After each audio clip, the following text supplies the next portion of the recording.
नमस्कार, मी लतिका। आज मी तुम्हाला पोह्याची खीर बनवून दाखवणार आहे आणि एकदम झटपट होते आणि एकदम चविष्ट रबडी सारखी लागते। ही 1 वाटी पोहे आहेत। ह्या पोह्यांना ना मी ओल्या फडक्याने पुसून घेतलेलं आहे स्वच्छ, कारण ह्याला कुठं माती वगैरे जर असेल तर चाळून पुसून घ्यायचं स्वच्छ। आणि अर्धा लिटर दूध म्हशीचं घेतलेलं आहे बघा, घट्ट साय किती आली बघा, असे गरम दूध आहे हे।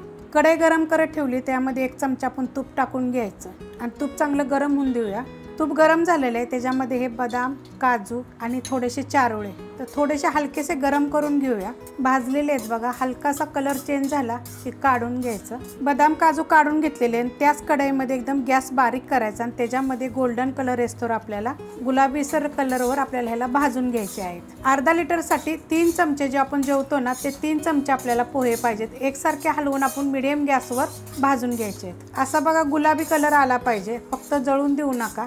आता हे मी काढून घेते बघा, असे कलरवर भाजायचे मीडियम गॅसवर किंवा बारीक गॅसवर केलं तरी चालतील, पण असे गुलाबी कलर यायला पाहिजेत, म्हणजे आपली खीर एकदम छान अशी चवदार अशी होते। आता हे मी काढून घेते।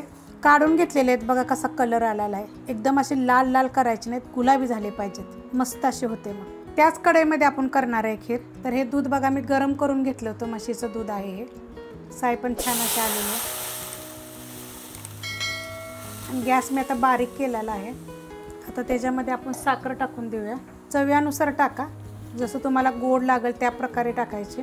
मी 3 चमचे टाकलेले आहेत छोटे आणि ह्याला आता चांगलं आपण उकळून घेऊया। पहिलं दूध बघा चांगलं उकळलेलं आहे, असं हलवून घ्यायचं आणि त्याच्यामध्ये वेलची मी कुटून घेतली थोडी साखर टाकून, 2 वेलच्या घेतलेल्या आहेत बारीक आकाराच्या, मिक्स करून घेऊया।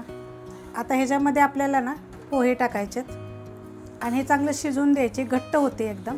आता ह्याच्यामध्येच मी लगेच आता हे बदाम काजू जे आपण तळून घेतले होते ना, ते टाकायचे। थोडंसं केसर वगैरे जरी टाकलं तरी चालेल, 1 नंबर लागते खीर, तुम्ही करून बघा। आता कसं श्रावण महिन्यात उपास वगैरे असतात, तर उपास सोडायला वगैरे ना ताटाला लावायसाठी खीर एकदम उत्तम आहे। कारण मी रव्याची खीर, तांदळाचे 2 प्रकारच्या खिरी मी दाखवलेल्या आहेत, शेवाळ्याची खीर दाखवली, गव्हाची खीर दाखवलेली। आपल्या चॅनलवर खूप सारे अशा मी खिरीचे वेगवेगळे प्रकार दाखवलेले आहेत, पण ही जी पोह्याची खीर ना 1 नंबर लागते, तुम्ही करून बघा। ही रेसिपी आवडली की लाईक आणि कमेंट करायला विसरू नका। तुम्ही आता हल्ली परत लाईक करायचे बंद झाले। आता हे आपल्याला 5 ते 7 मिनिट आपल्याला हे चांगले उकळून घ्यायचे आहे। बारीक गॅसवर ठेवली होती बघा, 7 ते 8 मिनिट झालेले आहेत। एवढं दूध आटलेलं आहे आणि किती घट्ट झाले बघा। आता हे जर फ्रीजमध्ये ठेवली तर अजून घट्ट होते।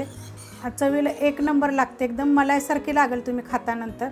तर पाहिजे असेल तर तुम्हाला अजून थोडंसं ह्याच्यामध्ये दूध टाकलं तरी चालेल, कारण खायला आपल्याला चपातीवर वगैरे मस्त अशी होते। जर तुम्हाला ही रेसिपी आवडली तर लाईक करा, सबस्क्राईब करा, कमेंट करा आणि शेअर बी करा।